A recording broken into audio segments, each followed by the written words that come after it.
ॐ अज्ञानतिमिरान्धस्य ज्ञानाञ्जनशलाकया चक्षुरुन्मीलितं येन तस्मै श्रीगुरुवे नमः।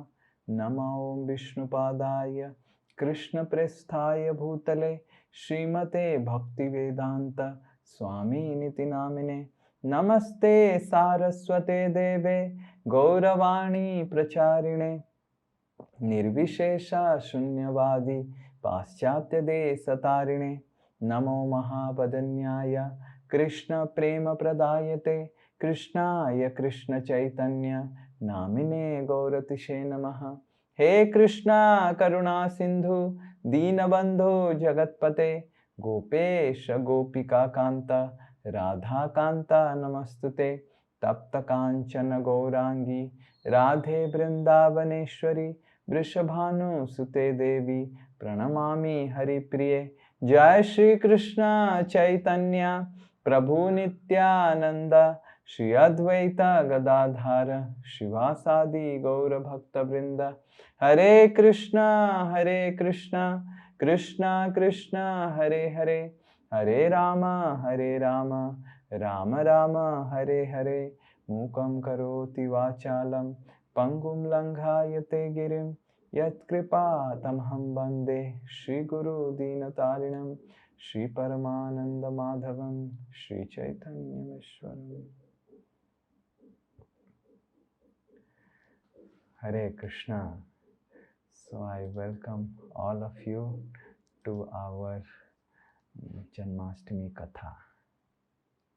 मैं आप सभी का आज की जन्माष्टमी कथा में स्वागत करता हूँ।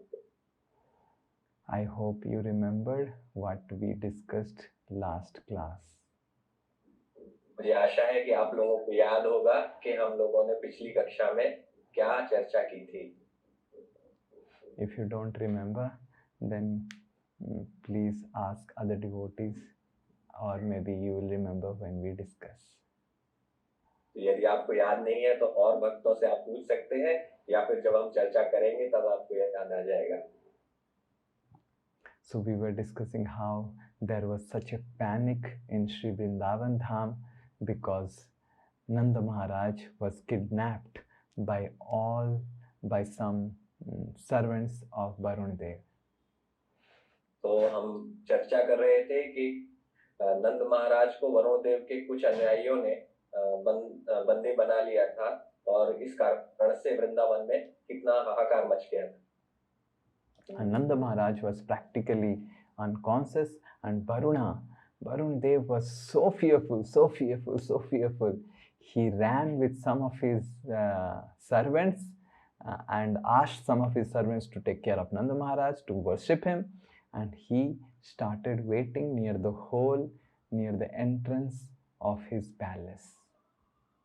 और इस कारण वरुण देव बहुत भयभीत हो गए थे, क्योंकि नंद महाराज अच्छे अवस्था में थे।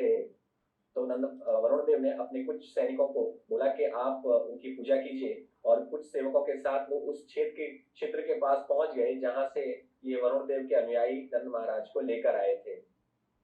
So this is the situation of one of the greatest demigod of this universe while dealing with Krishna.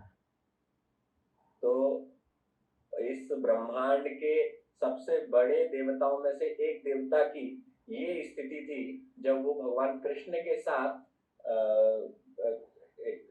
मतलब डील कर रहे थे। So how much we should be careful in dealing with Supreme Personality of Godhead. तो इसलिए हम लोगों को कितना सावधान रहना चाहिए जब हम भगवान कृष्ण के साथ कुछ व्यवहार करते हैं। We should never take Krishna cheaply in our life. तो हमें भगवान कृष्ण को कभी भी अपने जीवन में सस्ते में नहीं लेना चाहिए, कम नहीं लेना चाहिए। We should never think that oh, Krishna is he is just like this and all. Krishna is worshipped even by Vishnu and Mahavishnu. हमें ऐसा नहीं सोचना चाहिए अरे तो कृष्ण है क्या है, ज्यादा नहीं है, लेकिन कृष्ण भगवान इवन महाविष्णु और विष्णु के द्वारा भी उनकी पूजा की जाती है।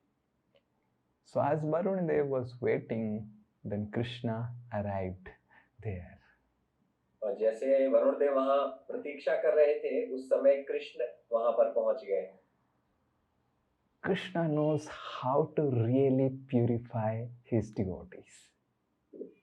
भगवान कृष्ण को पता है कि वास्तव में अपने भक्त को किस प्रकार शुद्ध करना है. Krishna didn't even looked at Varun Dev.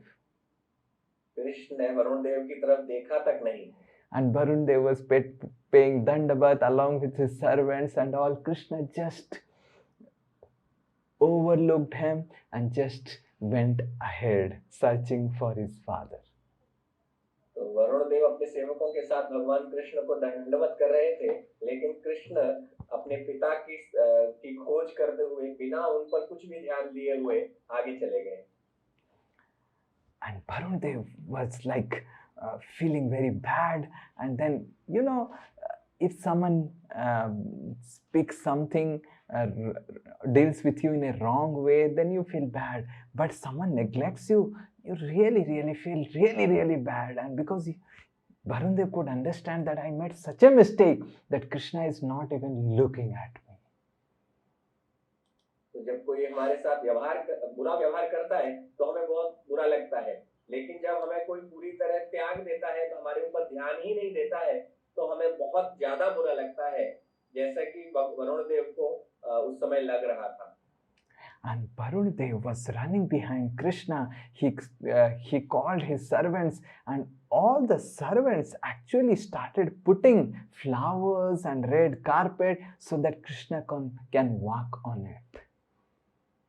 तो वरुण देव भगवान कृष्ण के पीछे पीछे भाग रहे थे और उन्होंने अपने सारे सेवकों को आगे भेजा, जो वहां पर फूल बिछा रहे थे भगवान कृष्ण के रास्ते में, और लाल जो कारपेट होता है वो बिछा रहे थे भगवान के लिए. So this red carpet welcome started from Varun Dev.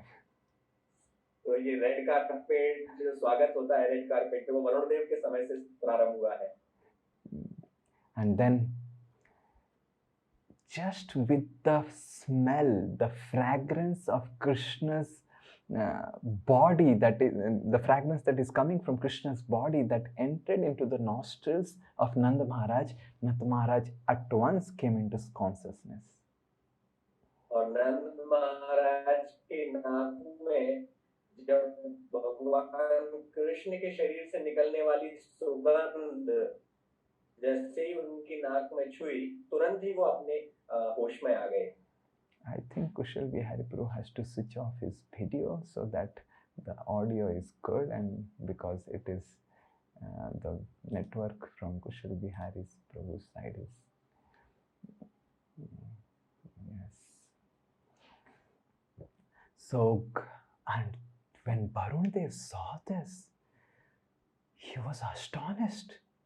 They had tried their level best to bring Nanda Maharaj to senses, but Nanda Maharaj was completely down. But as soon as he just smelled the fragrance that is coming from Krishna's body, he just came out at once from his senses. और ये देखकर वरुण देव बहुत ही आश्चर्यचकित हो गए, क्योंकि उनके सेवक कितने समय से प्रयास कर रहे थे नंद महाराज को चेतना में लाने के लिए, लेकिन नंद महाराज पर कोई असर नहीं हो रहा था. लेकिन जैसे ही भगवान कृष्ण के शरीर की सुगंध उनकी नाक में गई, तुरंत ही वो उठ गए. So this is also our condition. Jeev jago gaura chanda pole. Koto nidra jaye maya pisachira kole. We are also sleeping in most unconscious way in this material world, in the lap of illusion. और यही हमारी भी अवस्था है कि हम भी इसी प्रकार अचेत अवस्था में सोए हुए हैं माया की गोद में. And the fragrance from the flowers that is offered to Krishna actually wakes up the soul. और जो भगवान कृष्ण के फूलों की सुगंध है, वो जब हमें मिलती है, तब वो आत्मा उठ जाती है. It is said that especially in the morning time, Tulasi plant, she emanates a specific fragrance, and anyone who chants in front of Tulasi Devi early in the morning, That fragrance, when it enters the nostrils, it awakens Krishna's prem, love for Krishna in his heart or her heart. ऐसा कहा जाता है कि सुबह के समय जब तुलसी महारानी के शरीर से इस प्रकार की सुगंध निकलती है कि उनके पास में बैठकर जब कोई जप करता है तो वह सुगंध उनके हृदय में कृष्ण प्रेम को जागृत कर देती है। Now, previously in India, every householder will have Tulsi Maharani, and everyone early in the morning would go and water Tulsi Devi. Nowadays, people have dogs but not Tulsi Maharani. तो पहले भारत में हर घर में तुलसी महारानी होती थी और लोग प्रातः जल्दी उठकर तुलसी महारानी को जल देते थे, लेकिन आजकल लोगों के घर में कुत्ते होते हैं लेकिन तुलसी महारानी नहीं होती है। But the fragrance that comes out from Tulsi Devi's body early in the morning has the power to awaken the love for Krishna, provided we are chanting in front of her. लेकिन तुलसी महारानी के शरीर से जो सुगंध निकलती है प्रातः काल के समय, वो हमारे हृदय में कृष्ण प्रेम को जागृत कर सकती है यदि हम उनके पास में बैठकर हरे कृष्ण जप करें। So I request all devotees who have Tulsi Maharani or who do not have Tulsi Maharani to get Tulsi Maharani in their homes, and early in the morning you chant your rounds in front of Tulsi Maharani. मैं सभी भक्तों से निवेदन करता हूँ जिनके घर में तुलसी महारानी है और जिनके घर में तुलसी महारानी नहीं है वो लेकर आए और सभी भक्त सुबह प्रातः जल्दी उठकर तुलसी महारानी के सामने जप किया करें। I was very impressed by one devotee, Bhisma Prabhu, who is staying in Sapurji. तो मैं एक भक्त भीष्मा प्रभु उनसे बहुत ही प्रभावित हुआ जो शापुरजी में रुकते हैं। And you know how Sapurji is, and I was concerned that Bhisma, you are from Mayapur, how will you stay in Sapurji? And he was telling, yes, Prabhuji, it's becoming very, very difficult to stay in Sapurji. तो मैं बहुत चिंतित था उनके लिए क्योंकि प्रभु जी मायापुर से हैं, तो मैं उनसे पूछ रहा था कि आप मायापुर से हो, आप किस प्रकार शापुर जी में रुकोगे? तो उन्होंने भी कहा कि शापुर जी में बहुत मुश्किल होती है रुकने के लिए।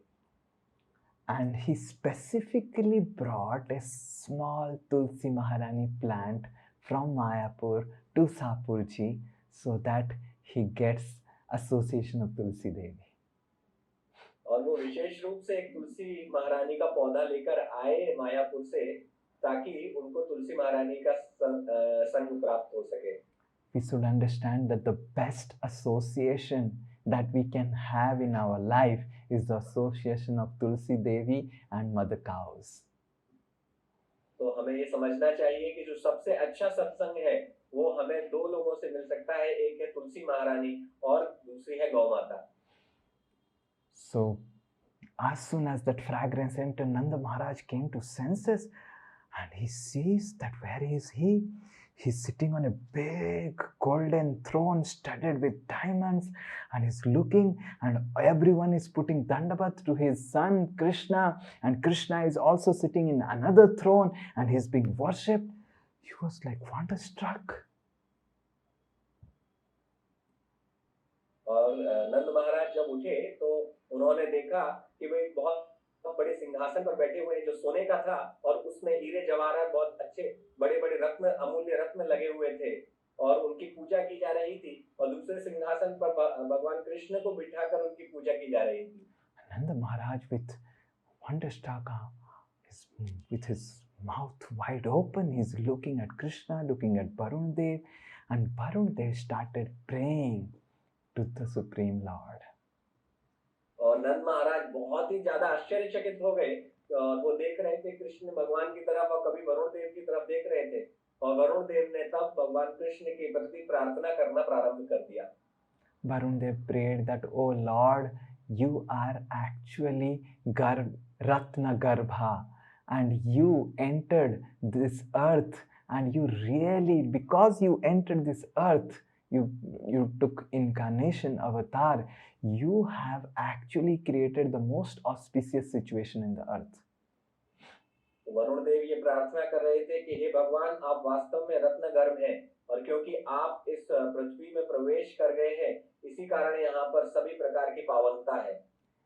And I have taken so many life forms as different demigods, as cow, as a dog, as a reptile, as a fish, and now this life I consider it's the most successful because I have got your darshan.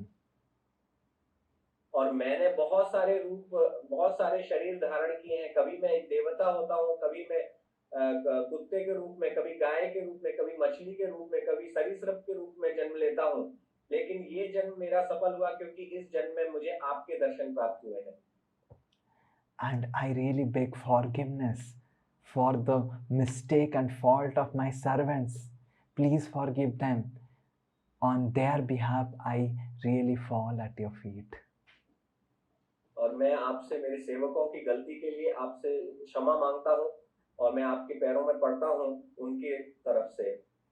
You see, Varun Dev didn't blame his followers. He actually took responsibility on his head. आप देख सकते हैं कि वरुण देव ने अपने जो अनुयायी हैं उन पर दोषारोपण नहीं किया। उन्होंने यह जो दायित्व है वो अपने कंधों पर लिया। This tendency to blame others is the most horrible quality that can be present in the heart of a living entity. तो ये जो आदत है अपने दोष को दूसरे के ऊपर रखने की, ये एक जीवात्मा की सबसे खराब आदत है, सबसे गंदी आदत। And when Varun Dev spoke like this, Krishna was so happy, and he caught the hand of Nanda Maharaj, and Nanda Maharaj was still wonderstruck what is happening. And while all the servants of Varun Dev and Varun Dev himself was paying Dandabat and running behind them, Krishna, holding the hand of Nanda Baba, started walking and reached the hole and appeared out of Yamuna. तो जब इस प्रकार से वरुण देव ने प्रार्थना की तो भगवान कृष्ण उनसे बहुत प्रसन्न हुए और वो मुस्कुराते हुए उन्होंने नंद महाराज का हाथ पकड़ा। और ये नंद महाराज अभी भी आश्चर्यचकित थे क्योंकि वरुण देव और उनके सारे अनुयायी उन्हें बार बार दंडवत कर रहे थे और भगवान कृष्ण नंद महाराज का हाथ पकड़ के उस स्थान पर छिद्र के पास पहुंच गए और वहां से उन्हें ऊपर प्रकट हो गए। As they reached, there was such a big celebration in Vrindavan near the bank of Yamuna. Everyone came back to life by seeing Krishna. और जब इस प्रकार वो वहां पहुंचे तो वृंदावन में एक बहुत बड़ा उत्सव मनाया जाने लगा क्योंकि सभी ब्रजवासी पूरे फिर से जीवन को प्राप्त कर सके जब उन्हें नंद महाराज और भगवान कृष्ण के दर्शन प्राप्त हुए। Now Balramji was interested to know what had happened. So Balramji put a cloth for Krishna to sit on the bank and confided secretly with Krishna what happened while Nanda Baba went to talk with the Gopas. तो क्योंकि बलराम जी जानना चाहते थे कि वास्तव में क्या हुआ था, तो बलराम जी ने एक कपड़ा बिछाया भगवान कृष्ण को बिठाने के लिए और उनसे गुप्त मंत्रणा की, यह जानने के लिए कि वास्तव में क्या हुआ था। और जो नंद महाराज थे वो अपने गोपाओं के साथ चले गए थे। And Krishna and Balram discussed, and Balramji was laughing, and Krishna was laughing, and Krishna was telling, you know, how the face of Varun Dev was really, I was like it was worth seeing the face of Varun Dev, and then this and that, and Balramji was laughing, and Krishna was laughing.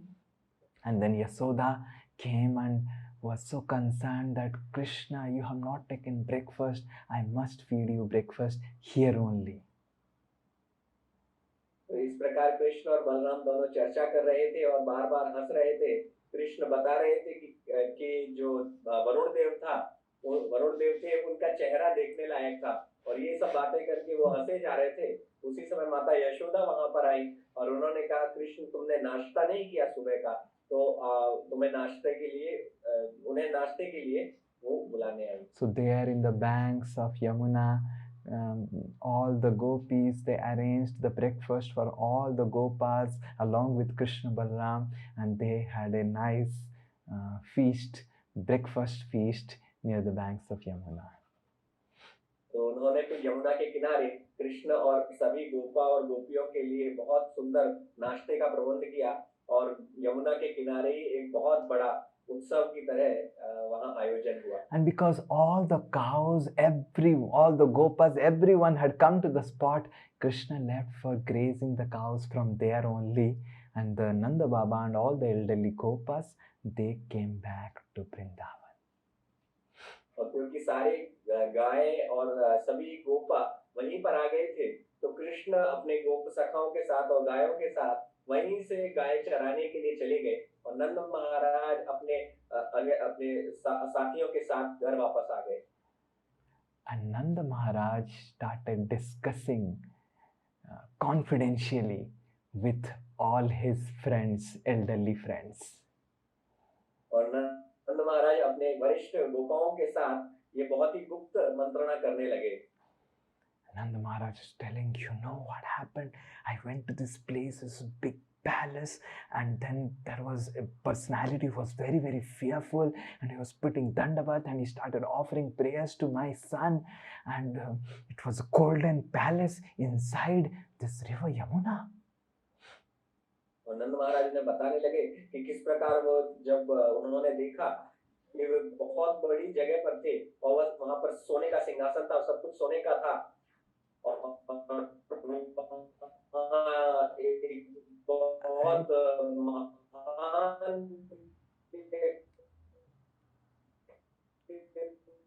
थे जो बार-बार उनके I think Kushal Bihari Prabhu has to maybe switch off his video. So, Hare Krishna, all of you are able to hear me? Okay, very good. So, Nanda Maharaj started telling in detail, and he started telling how this Varun Dev started glorifying Krishna with choicest poetry. नंद महाराज बताने लगे कि किस प्रकार वरुण देव बहुत सुंदर पंक्तियों में भगवान कृष्ण का गुणगान कर रहे थे. And then all the gopas, they started telling, Nanda, I think we are all mistaken. I think your son is not equivalent to Narayan as Garba Muni said. I think your son, our Krishna, is Narayan. तो गोपा नंद महाराज से कहने लगे कि नंद महाराज, हमें ये लगता है कि गर्ग मुनि ने जो बोला था कि आपका पुत्र नारायण के समान है, वो सही नहीं है. हमें लगता है कि आपका पुत्र ही नारायण है. And Nanda started telling, I am also having a doubt like that. और नंद महाराज भी कहने लगे, मुझे भी ऐसा संशय हो रहा है. But amazingly, how if my Krishna is Narayan, why so afraid of Mother Yasoda? लेकिन ये कैसे संभव है कि मेरा कृष्ण नारायण हो सकता है, क्योंकि वो तो माता यशोदा से इतना भय खाता है. How he is so attached to the sweets? और इसको मिठाई इतनी प्रिय है. And how he is so much obsessed in teasing the young girls. और उसको जो तरुण लड़कियां हैं उनको छेड़ने में इतना आनंद क्यों आता है? What type of Narayan is this? ये किस प्रकार का नारायण है? I never am able to understand. It's completely bewildering. मैं इस बात को बिल्कुल नहीं समझ पा रहा हूँ. ये बहुत ही मुश्किल है समझना. And if Krishna is Narayan, why Garga Muni told me a lie? और यदि कृष्ण नारायण है, तो गर्ग मुनि ने मुझसे झूठ क्यों बोला? And then the Gopas, they said, ki whatever it is, if Krishna, your son is Narayan, Krishna is our son also. Krishna is son of Vrindavan. तो बाकी गोपाओं ने बोला कि यदि कृष्ण कि ऐसा है तो कृष्ण केवल आपके बेटे नहीं है, कृष्ण हम सभी के बेटे हैं, कृष्ण पूरे वृंदावन के बेटे हैं. Will Krishna bless us if he is Narayan with his Vaikuntha Loka and give us liberation from this body and this material world in this life? तो क्या कृष्ण यदि नारायण है तो क्या वो हमें इस शरीर से, इस संसार से मुक्ति दिलाएंगे और हमें वैकुंठ में जगह देंगे? And then Nanda Maharaj said, yes, I am also thinking like that. Will I get liberated? If my son is Narayan, then will my son who is Narayan give me liberation this life and I will go back to Vaikuntha? तो नंद महाराज भी ये कहने लगे कि मैं भी यही सोच रहा हूँ, यदि मेरा पुत्र नारायण है तो क्या इस जीवन के बाद मुझे मुक्ति देगा और मुझे वैकुंठ में स्थान प्राप्त होगा? And all the Gopas started holding the hand of Nanda Maharaj and they all started crying and seeing their fortune that they are living with Narayan. और सारे गोपों ने नंद महाराज का हाथ पकड़ लिया और वो सब एक साथ रोने लगे, यह सोचकर कि वो नारायण के साथ रह रहे हैं। And then when Krishna returned that evening, Krishna saw all the Gopas looking at him in a different way. और जब शाम को भगवान कृष्ण वापस आए तो वो देख रहे थे कि सारे गोपा उनको अलग ही नजर से देख रहे थे। And all the Gopas were loving him more, very, very intimately and crying and crying and crying. And Krishna could hear because this news that Krishna is Narayan spread like wildfire in Vrindavan. और क्योंकि ये सूचना एक जंगल की आग की तरह सब जगह फैल गई थी कि कृष्ण नारायण है, तो उन्होंने देखा कि ये सब गोपा बहुत ही ज्यादा प्रेम कर रहे थे और रोए जा रहे थे कृष्ण को देखकर। And Vishwanath Chakravarti Thakur says that Vasudev and Devaki also understood that Krishna Balram are Narayan, but because their love was not that intimate and intense, that's why they were filled with respect when they saw Krishna Balram. But because the Brajavasis' love was very intense and intimate, the knowledge that Krishna is Narayan didn't affect their devotion and intimacy. Vishwanath चक्रवर्ती ठाकुर कहते हैं कि देवकी और वसुदेव ने भी यही सोचा था जब कृष्ण बलराम को देखा था कि ये अवश्य नारायण है, लेकिन क्योंकि उनके अंदर इतनी तीव्र भक्ति नहीं थी तो उन्होंने बहुत ही ज्यादा सम्मान किया कृष्ण और बलराम का। लेकिन वृंदावन वासी वो इतना ज्यादा प्रेम करते हैं कि वो कृष्ण और बलराम को नारायण के रूप में देखकर भी उनको उतना सम्मान नहीं करते, उनको अधिक प्रेम करते हैं। And everyone in Vrindavan started discussing, oh, will I go to Vaikuntha? Will I go to Vaikuntha? Oh, Krishna is our son. Will Krishna take us to Vaikuntha? Everyone started discussing like that.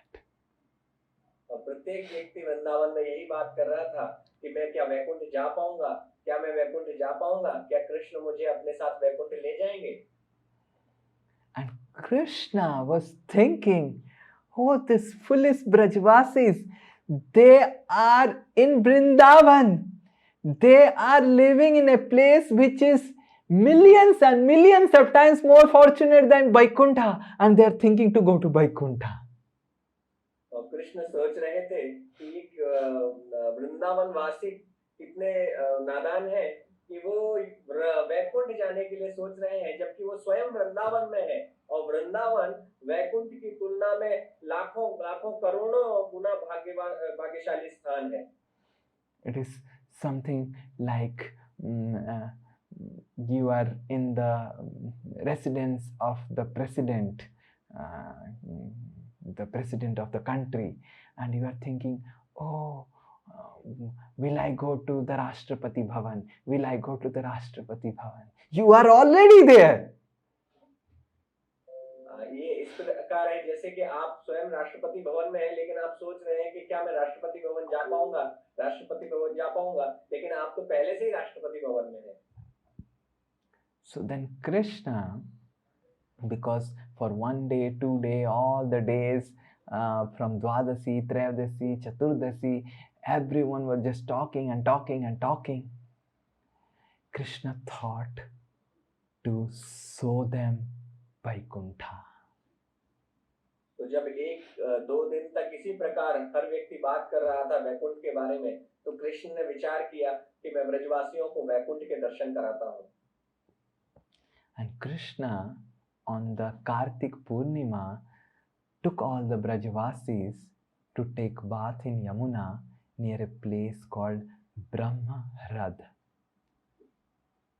तो कृष्ण ने कार्तिक पूर्णिमा के दिन सारे ब्रजवासियों को लेकर यमुना के किनारे एक स्थान पर स्नान कराने के लिए गए जिसका नाम था ब्रह्मरथ.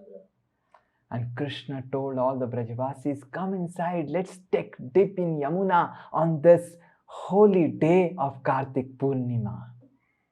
और कृष्ण वहां सभी को लेकर गए. उन्होंने कहा चलिए आज इतना पवित्र कार्तिक पूर्णिमा का दिन है और आज हम यमुना में स्नान करेंगे. And as soon as all the Brajavasis entered inside, Krishna took all of them and showed them the darshan of Brahma Jyoti.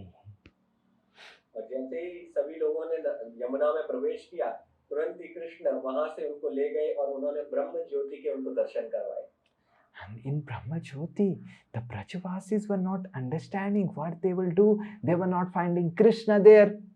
They are neither able to cry because of absence of Krishna, nor able to laugh because Brahma Jyoti is devoid of any emotions. और जब ब्रजवासी वहां पहुंचे तो उन्हें कृष्ण नहीं दिखाई दे रहे थे और उन्हें किसी भी प्रकार का कोई रोना नहीं आ रहा था और उन्हें कोई भी खुशी नहीं हो रही थी क्योंकि ब्रह्म ज्योति में किसी भी प्रकार की कोई भावना ही नहीं है. And they were feeling like they have entered hell and they were running here and there searching for Krishna. They were searching here and there. And then Krishna, seeing their condition, took them more up to Vaikuntha. और वो इधर उधर सभी ब्रजवासी भाग रहे थे, कृष्ण को ढूंढ रहे थे, कहाँ है कहाँ है. उन्हें ऐसा लग रहा था कि वो जो है किसी नरक में है. और जब ऐसी स्थिति भगवान कृष्ण ने देखी तो उनको और भी ऊपर उठाकर उनको वैकुंठ में लेकर गए.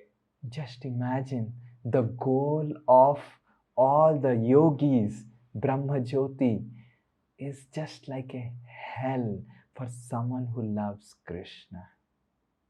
कल्पना कीजिए कोई व्यक्ति जो भगवान कृष्ण को प्रेम करता है उसके लिए ब्रह्म ज्योति किसी नरक के समान प्रतीत होता है. Because Brahma Jyoti gives you bliss but no loving affection and emotion to the Supreme Lord.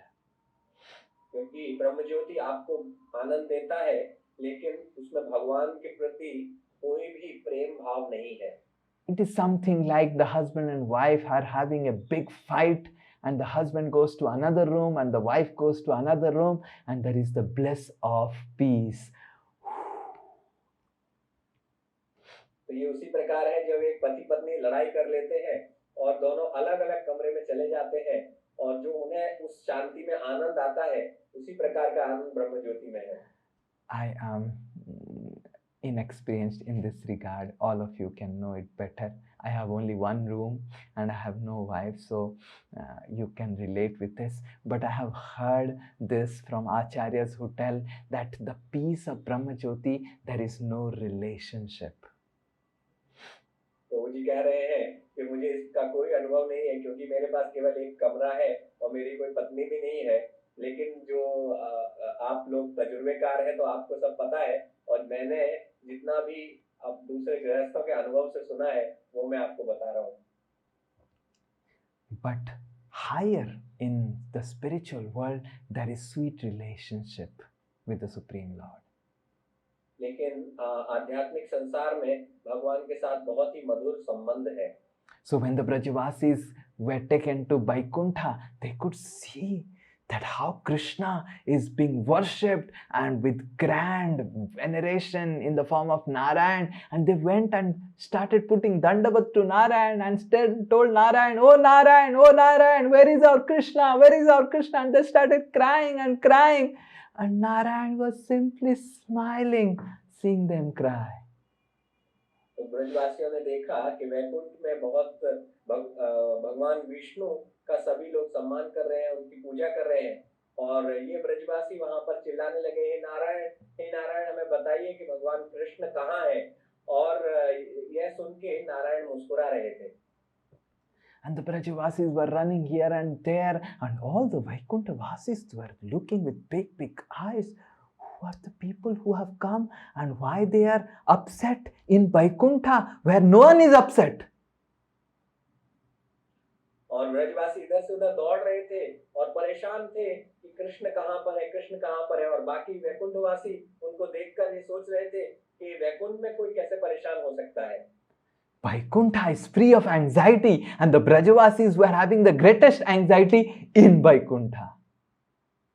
और वैकुंठ जो है सभी प्रकार की परेशानियों से मुक्त है, सभी कुंठाओं से मुक्त है, लेकिन कोई वैकुंठ में रह के भी किस प्रकार परेशान हो सकता है। Sometimes the doctors whom I go and meet, they say, कि Swamiji, you are living in temple, you are a sannyasi, why you are looking so stressed? What anxiety do you have? कभी-कभी मैं कुछ चिकित्सकों के पास जाता हूँ तो वो मुझसे कहते हैं कि स्वामी जी आप तो मंदिर में रहते हैं, आपको कुछ समस्या भी नहीं है, तो आप क्यों इतना ज्यादा तनाव में दिखाई देते हैं? You seem to be in more anxiety than a married person. और आप तो किसी विवाहित व्यक्ति से भी ज्यादा परेशानी में दिखाई दे रहे हैं। And your schedule seems to be more hectic than any corporate person and CEO. और आपका जो दैनिक दिनचर्या है वो किसी कॉर्पोरेट के सीईओ से भी ज्यादा व्यस्त दिखाई देती है। What is the use? Why you are taking so much of anxiety, Swamiji? और इस सब का क्या उपयोग है और आप इतना ज्यादा क्यों चिंता ले रहे हैं अपने सर पे? Spirituality is supposed to reduce the anxiety and it is just increasing your anxiety. What type of spirituality you are practicing?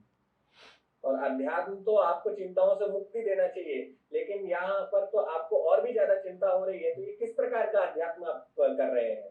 So these doctors have the conception of spirituality like the Vaikuntha-vasis. तो इन चिकित्सकों को जो भक्ति का अध्यात्म का जो विचार है वो उन्हीं वैकुंठवासियों की तरह ही है। But in Sri Vrindavan Dham, there is only and only anxiety and anxiety. लेकिन वृंदावन धाम में केवल चिंता ही है और उसके अलावा कुछ नहीं है। You see a husband. He goes to an office and he takes the anxiety in the office and gets stressed.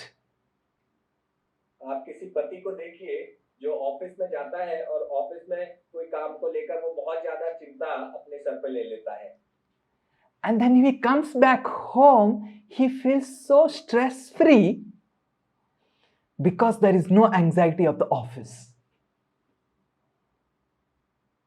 लेकिन वो जब घर आता है तो पूरी तरह चिंता से मुक्त हो जाता है क्योंकि कार्यालय की चिंता घर में उसको बिल्कुल भी नहीं होती है। But then there is so much of anxiety from the wife, from the children. But he's so happy to take those anxieties. लेकिन फिर अपनी पत्नी से अपने बच्चों से भी चिंताएं होती हैं, लेकिन वो चिंताएं उसको चिंताओं जैसी नहीं लगती है। He feels fortunate to take anxiety for his son and for his wife.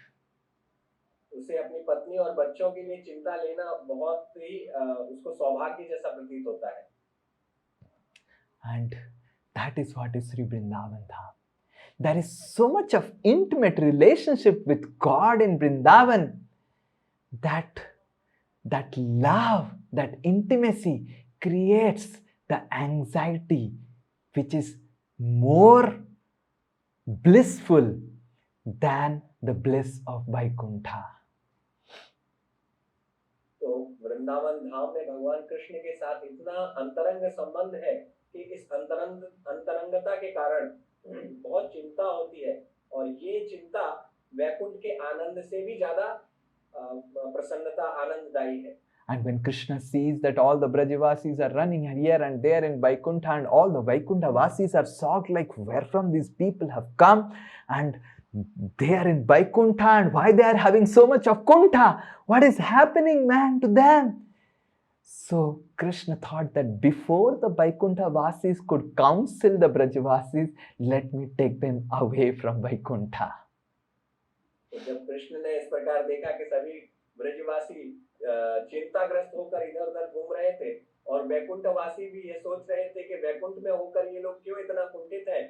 तो भगवान कृष्ण ने सोचा कि इन वैकुंठवासियों के द्वारा सलाह दिए जाने से पहले मैं इन सब ब्रजवासियों को वापस ले जाता हूँ, और इसलिए कृष्ण उनको वहां से वापस ले गए। Because you need to have the right counselor at the right time in your life. क्योंकि सही समय पर आपके पास सही काउंसलर होना चाहिए, Otherwise, it may be very disastrous. वरना ये बहुत ही दुर्भाग्यपूर्ण हो सकता है। So Krishna took all the Brajavasis to Golok Vrindavan. तो कृष्ण सारे ब्रजवासियों को गोलोक वृंदावन में लेके गए। And there they saw Syam Sundar Krishna. और वहां पर उन्होंने श्याम सुंदर कृष्ण को देखा। And Brajavasis started running to embrace Krishna with love and tears and all. And they saw Krishna being worshipped. And Krishna, who is in the form of Nitya Kishore. और वहां पर वो तुरंत कृष्ण की तरफ रोते हुए भागे। उन्हें पकड़ने के लिए उन्होंने देखा कृष्ण वहां नित्य किशोर के रूप में उपस्थित थे। And then Brajavasi could see Golok Vrindavan exactly like their home in Sri Vrindavan. और उन्होंने गोलोक वृंदावन को बिल्कुल अपने श्री वृंदावन धाम की तरह ही देखा। So the cows were roaming around and moving around, and the bridge was flowing, and Yamuna was flowing, and the atmosphere was exactly like their home. They felt great relief. उन्होंने देखा कि गोलोक वृंदावन बिल्कुल वैसा ही था जैसा वृंदावन है। वहां पर उसी प्रकार गायें चर रही थी और यमुना नदी बह रही थी और बहुत सुंदर ठंडी हवा बह रही थी। And Yasoda and Nanda, when they started running, they wanted to embrace Krishna, but Krishna has grown so much. He is a big boy, and Yasoda's breast completely got filled with milk, and she actually wanted to feed Krishna with her milk, but Krishna is so big, and they wanted to embrace Krishna, but Krishna was being worshipped by the personified Vedas. जब यशोदा मैया ने कृष्ण को देखा, लेकिन कृष्ण इतने बड़े हो चुके थे और वो कृष्ण की तरफ भागी, उनके स्तनों में दूध आ गया। वो कृष्ण को पिलाना चाहती थी, लेकिन कृष्ण इतने बड़े रूप में थे और वहां पर जो वेदों के व्यक्तित्व थे, वो भगवान कृष्ण की पूजा कर रहे थे। And then all the Brajavasis, they were feeling that, oh, why we are not able to embrace Krishna, and they started running and they embraced Krishna. And when they embraced Krishna, they found that they're again in their home in Sri Bhauma Vrindavan. तो ये सारे ब्रजवासी भागते हुए कृष्ण के पास गए और भगवान कृष्ण को वो गले से लगाना चाहते थे, और जैसे ही वो भाग के उन्होंने कृष्ण को गले से लगाया तो तुरंत उन्होंने देखा कि वो वापस अपने वृंदावन धाम में वापस आ चुके हैं। And the Brajavasis could understand that how wherever they are, this is millions and trillions of times more blissful a place than Vaikuntha. और ब्रजवासियों को ये समझ में आ गया कि वो जहां पर है, वो जगह लाखों करोड़ों गुना वैकुंठ से भी लाखों करोड़ों गुना ज्यादा आनंदमयी है। And they all came back to their homes along with Krishna and Balram. तो वो सभी कृष्ण बलराम के साथ अपने घर वापस आ गए। In this way, we see a very, very deep, instructive lesson in our life in this pastime. तो इस लीला में हम अपने लिए बहुत ही गहरा एक इंस्ट्रक्टिव शिक्षा लेने वाला लेसन देखते हैं। The words I am using in English is becoming difficult for Kushal Vihari Bro to translate. Call आ गया था प्रभु से। Hare Krishna. So, the first lesson that we learn is, just like the Brajavasis, being covered with Yoga Maya, living in Vrindavan, were thinking that they have to get liberated. Exactly in the same way, being covered in with Mahamaya, though every living entity is actually liberated. It's just the cover of illusion. We are all eternally liberated. The soul can never be bound by anything.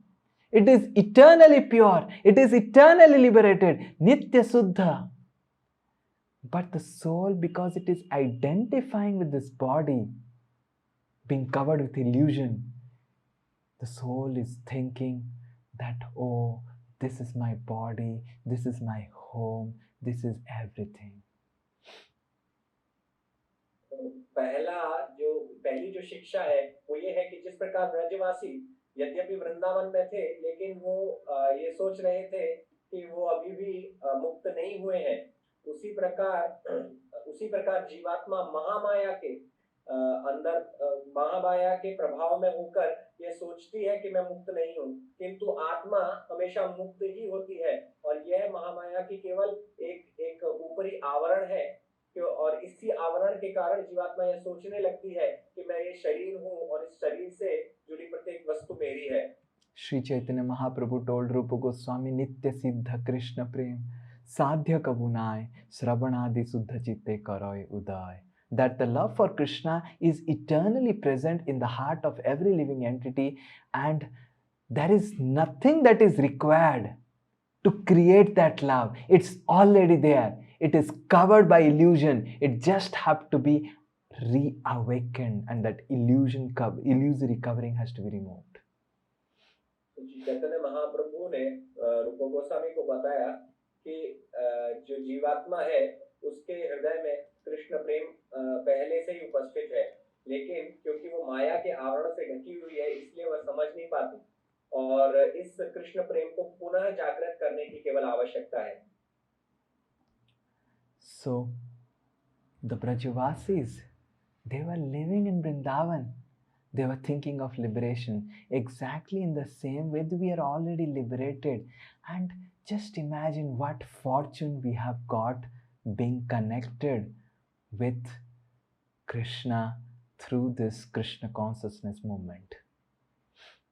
जिस प्रकार वृंदावन वासी यद्यपि वो वृंदावन में थे लेकिन फिर भी मुक्ति की कामना कर रहे थे उसी प्रकार हम स्वयं को मुक्त नहीं समझते लेकिन हम कितने सौभाग्यशाली हैं कि हम पहले से ही मुक्त हैं और हम इस कृष्ण चेतना कृष्ण भावनामृत के आंदोलन से जुड़े हुए हैं ये हमें समझना चाहिए.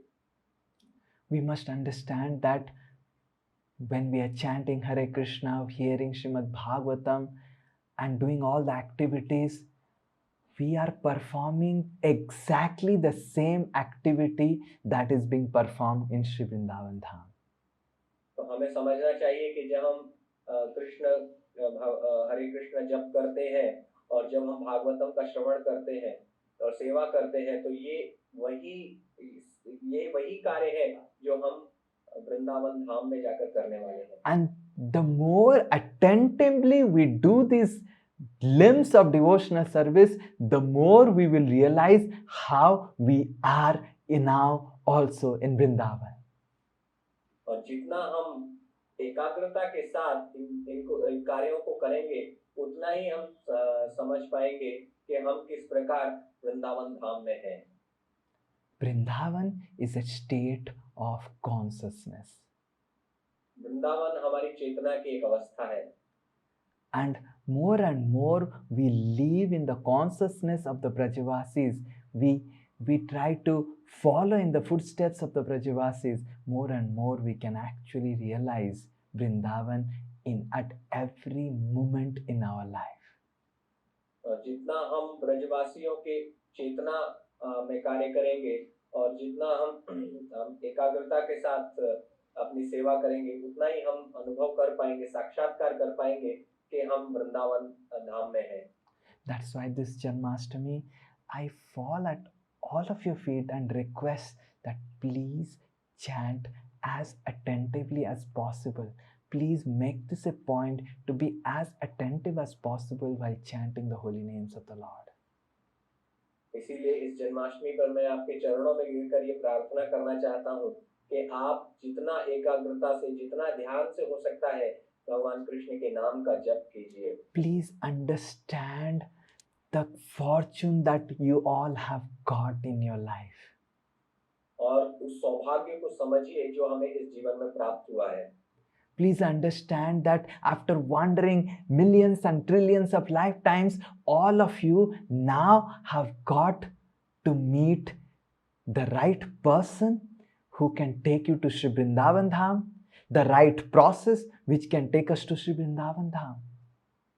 और आप ये भी समझिए कि कितने समय बाद हम आज सही व्यक्ति के पास आए हैं जो हमें वृंदावन धाम ले जा सकते हैं और हम उस सही तरीके को प्राप्त कर पाए हैं जिसके माध्यम से हम वृंदावन धाम वापस जा सकते हैं। So how much intensely we should take to the process that is being given by our acharyas.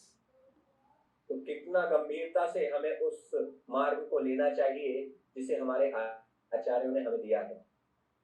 And more intensely and attentively we chant the holy names of the Lord, more and more we will actually be able to realize our good fortune. तो जितनी तीव्रता से और जितने ध्यान से हम हरे कृष्ण महामंत्र का जप करेंगे उतना ही हम अपने सौभाग्य को समझ पाएंगे। Shri Vrindavan Dham in Golok Vrindavan, Krishna is Nitya Kishore. Vrindavan धाम में, गोलोक वृंदावन में कृष्ण नित्य किशोर के रूप में है। But Krishna, when he takes his incarnation avatar in the material world, it is much more blissful than even the pastimes that happens in Golok Vrindavan. लेकिन कृष्ण जब इस भौतिक संसार में आते हैं तब उनकी जो लीलाएं हैं वो गोलोक वृंदावन की लीलाओं से भी ज्यादा मधुर होती है। And all the Brajavasis, they simultaneously experience the sweetness of the pastimes in Golok Vrindavan and the sweetness of the pastimes in Gokul Vrindavan, or which is called Vrindavan in earth, Bhauma Vrindavan. तो जो ब्रजवासी हैं वो एक साथ दोनों ही लीलाओं की मधुरता का अनुभव करते हैं। लीलाएं जो गोलोक वृंदावन में भगवान कर रहे हैं और वो लीलाएं जो भौम वृंदावन, जो पृथ्वी पर वृंदावन है, वहां पर कर रहे हैं। In Golok Vrindavan, there are no demons. There is only rumors of demons. तो गोलोक वृंदावन में कोई भी राक्षस नहीं है, वहां केवल राक्षसों की जो वहम है और जो चर्चा है। But in Gokul, in Bhauma Vrindavan, there are real demons like Aghasur, Bakasur who really come and attack Vrindavan.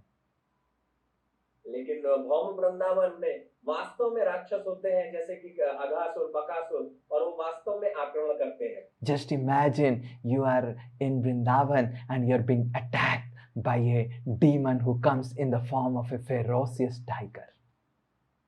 तो कल्पना कीजिए कि आप वृंदावन में हैं और उस समय एक राक्षस आता है जो एक बहुत ही खूंखार शेर के रूप में है। And you, along with all the gopis, you are running and running and running, and Krishna comes and saves you from the tiger.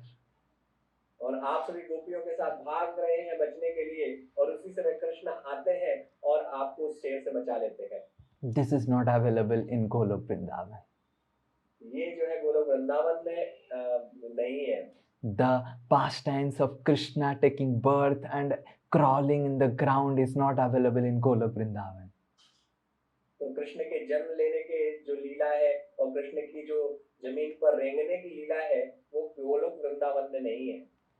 And in Golok Vrindavan, the gopis are eternally serving Krishna, but in Bhauma Vrindavan, the gopis externally, artificially, they get married to different men, and then there is wonderful sweetness of love, which is extramarital. Hare Krishna. और गोलोक वृंदावन में जो गोपियां हैं वो नित्य रूप से भगवान की सेवा कर रही हैं, लेकिन भौम वृंदावन में बाह्य रूप से गोपियों का किसी और के साथ विवाह हो जाता है और जो विवाह का संबंध है उसका आनंद भगवान कृष्ण इस Vrindavan. So Krishna expands as husbands of all the gopis in different forms and make all the gopis get married so that he can relish this sweetness of extramarital affair. Hare Krishna. तो भगवान कृष्ण अलग अलग गोपों के रूप में अपना विस्तार करते हैं और उन सभी विस्तारों से उनका गोपियों का विवाह करवा देते हैं और ताकि वो इस विवाहेतर संबंध का जो आनंद है उस आनंद का भोग कर सके. Krishna never leaves Golok Vrindavan, but in Bhauma Vrindavan, Krishna leaves to Mathura, helping the Brajavasis experience the bliss of Vipralambha, the bliss of separation from Krishna. तो गोलोक वृंदावन में भगवान कृष्ण कभी छोड़कर नहीं जाते हैं, लेकिन भौम वृंदावन में भगवान कृष्ण छोड़कर जाते हैं और यहाँ पर ब्रजवासियों को वो विरह में जो आनंद है, विरह में प्रेम का अनुभव करवाते हैं. So in this way, just imagine how fortunate we are. If all of you are serious, then this life itself can be our last life, and in next life we can find ourselves in Sri Vrindavan Dham. तो आप सभी अब समझ सकते हैं कि हम कितने सौभाग्यशाली हैं और यदि आप गंभीरता से सेवा करेंगे तो अगले जीवन में आप श्री वृंदावन धाम में पुनः आएंगे. Just some years are remaining based on our lifespan. और हमारे जीवन के जितने साल हमें मिले हैं उसमें से कुछ साल बाकी हैं. How much we should be eagerly waiting for this opportunity, and how much we should be grateful and thankful to all our acharyas for giving us this opportunity, and how much we should be attentive intensely to chant the holy names of Krishna. तो हमें कितना उत्सुकता से उस समय की प्रतीक्षा करनी चाहिए और कितना अधिक तीव्रता से हमें कृतज्ञ होना चाहिए अपने आचार्यों के जिन्होंने हमें ये मार्ग दिखाया है और कितना तीव्रता के साथ हमें भगवान कृष्ण, कितना ध्यान से हमें कृष्ण के नाम का जप करना चाहिए. We should be jumping enthusiastically that, oh Vrindavan, I am coming, oh Krishna, this life I'll meet with you. और हमें उत्साह से, खुशी से उछलना चाहिए और सोचकर कहते हुए कि हे भगवान कृष्ण, हम आ रहे हैं, हम जल्दी आपके पास आने वाले हैं. Just imagine the fortune of meeting Krishna. Krishna के साथ मिलने का जो सौभाग्य होगा उसकी कल्पना कीजिए. Just imagine the fortune of meeting all the personalities whom we have been hearing and reading for entire life and lifetimes. Lalita, Visakha and all the Gopas and the Gopis. तो उन सभी व्यक्तियों से आप मिलने के जो सौभाग्य होगा, जिनके बारे में हम जन्मों जन्मों से चर्चा सुनते आए हैं, ललिता, विशाखा आदि, उनसे जो मिलने का सौभाग्य होगा उसकी कल्पना कीजिए. So in this way we must this Janmashtami eagerly wait and pray to Krishna, oh Krishna, now I don't want to stay in this material world. Please take me to your lotus feet. तो इस जन्माष्टमी पे हमें बहुत ही तीव्रता से भगवान कृष्ण से प्रार्थना करनी चाहिए कि भगवान, अब मैं और इस भौतिक संसार में नहीं रहना चाहता हूँ, मुझे आप अपने चरणों में स्थान दीजिए और मुझे वृंदावन धाम ले जाइए. So this Janmashtami we should pray that, oh Krishna, I am giving you the gift of chanting attentively the holy names of your holy names, and you give me the return birthday gift of an opportunity to enter Sri Vrindavan Dham and lovingly serve you eternally there. तो आप ये प्रार्थना कीजिए भगवान से कि भगवान, इस जन्माष्टमी पे मैं आपको ये उपहार दे रहा हूँ कि मैं अपने ध्यान पूर्वक जप का मैं आपको उपहार दे रहा हूँ और बदले में, अपने जन्मदिन के बदले में आप जो वापस जो उपहार देते हैं उसमें ये दीजिए कि आप मुझे यहाँ से ले जाइए और गोलोक वृंदावन में मुझे अपनी सेवा का अवसर दीजिए. If you think that I have done some favor to you, something to all of you, and if you think that you really have little bit of iota of love and appreciation for me, based on that I request you, I beg you, I fall at all of your feet that please chant as attentively as possible the holy names of Krishna. यदि आपको लगता है कि मैंने आपकी कुछ सेवा की है, तो मैं आप सभी के चरणों में गिरकर आपसे प्रार्थना करता हूँ, आपसे निवेदन करता हूँ कि आप ये प्रण लीजिए कि आप भगवान के नाम का जप बहुत ध्यानपूर्वक करेंगे। Because if all of you don't do that, then I may have to go alone to Sri Vrindavan Dham. क्योंकि यदि आप ये सब नहीं करेंगे, तो फिर मुझे वापस भगवान के धाम में अकेले ही जाना पड़ेगा। I cannot chant attentively for you. I can only beg and request you fervently to chant the holy names attentively. तो मैं आप सभी के लिए ध्यानपूर्वक जप नहीं कर सकता हूँ। मैं केवल आपसे प्रार्थना कर सकता हूँ कि आप ध्यानपूर्वक जप कीजिए। This is the only way to Sri Vrindavan Dham. Vrindavan धाम में वापस जाने का केवल यही एक मार्ग है। Following the four regulative principles, serving the Vaishnavas, and attentively chanting the holy names. तो 4 नियमों का पालन करना, वैष्णवों की सेवा करना और बहुत ध्यानपूर्वक भगवान कृष्ण के नाम का जप करना। Please, please, I really beg at all of your lotus feet. तो मैं आप सभी के चरण कमलों में गिरकर ये प्रार्थना करता हूँ। As a sannyasi, I can only beg because understand such a wonderful opportunity all of you are getting. Don't lose this. Don't lose this. सन्यासी के रूप में मैं केवल ये भिक्षा मांग सकता हूँ कि आपको ये इतना सुंदर अवसर मिला है, कृपया इस अवसर को मत जाने दीजिए। Don't let your mind wander here and there, at least during the chanting of holy names of the Lord. तो अपने मन को आप कम से कम जप के दौरान अपने मन को इधर-उधर भागने मत दीजिए।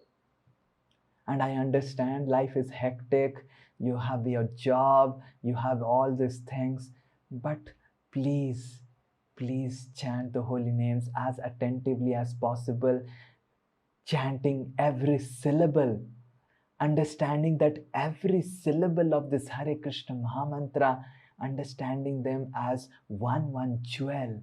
Please chant them that attentively. आप प्रत्येक नाम को इस प्रकार जप कीजिए, ऐसा सोचते हुए कि ये एक-एक नाम जो भगवान का है, वो एक किसी रत्न के समान है और इतने ध्यानपूर्वक आप उनके नाम का जप कीजिए। Then I'll be extremely grateful to all of you.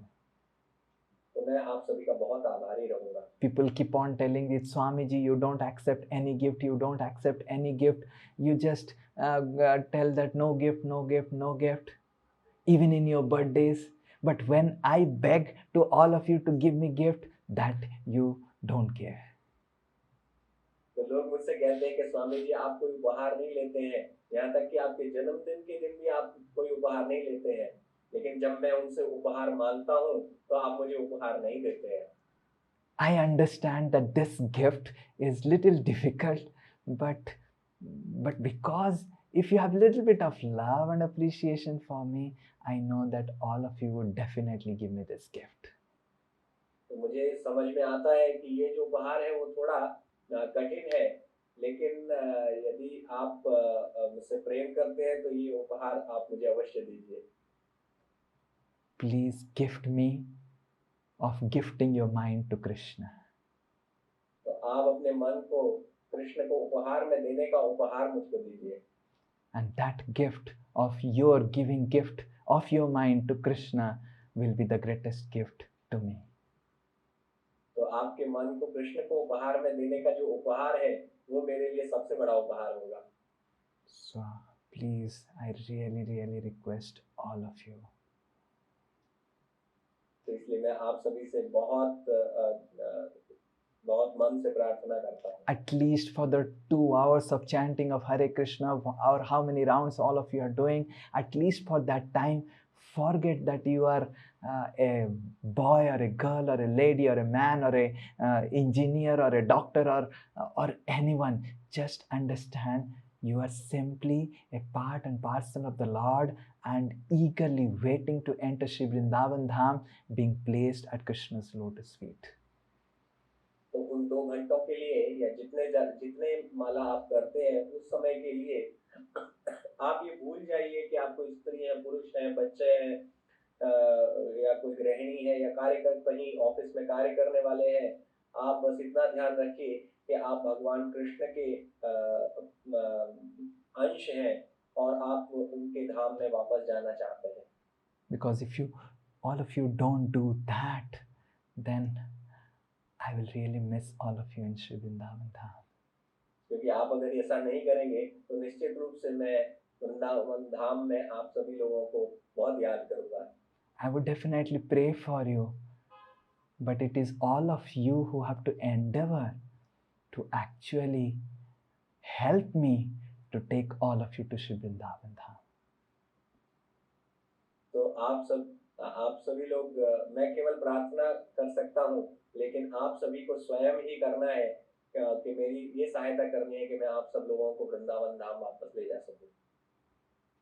So we are all hearing such wonderful pastimes in this Janmashtami about Krishna, but please understand, these pastimes can simply remain as an entertainment if we do not understand how sincerely we must chant, attentively we must chant the holy names of the Lord.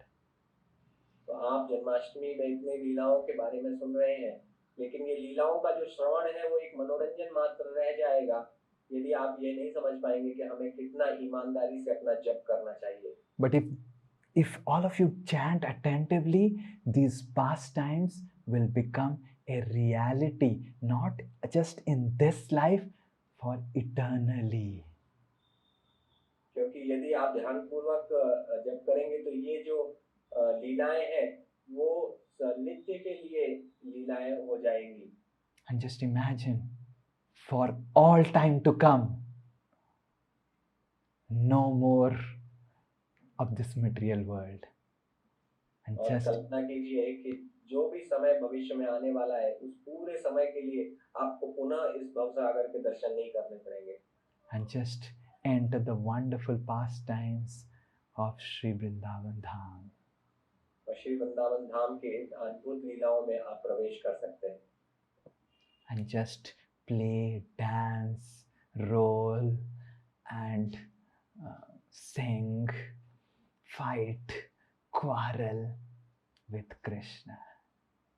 तो बस आप भगवान कृष्ण के साथ वहां पर गा सकते हैं, नाच सकते हैं, खेल सकते हैं, लड़ाई कर सकते हैं, मारपीट कर सकते हैं। I wish all of you all the best. मैं आप सभी को बहुत शुभकामनाएं देता हूँ। That all of you chant the holy names as attentively as possible. कि आप सभी जितना ध्यानपूर्वक हो सके उस जप करें।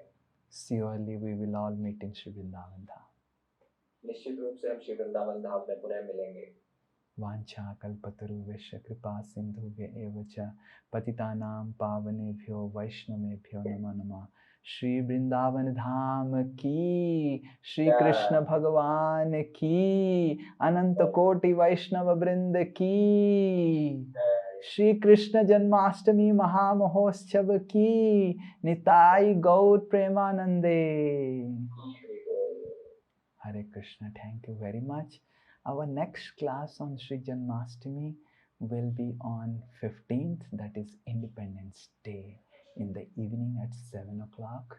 So all of you, please try to be there, and we will discuss very, very interesting story on that day. Hare Krishna.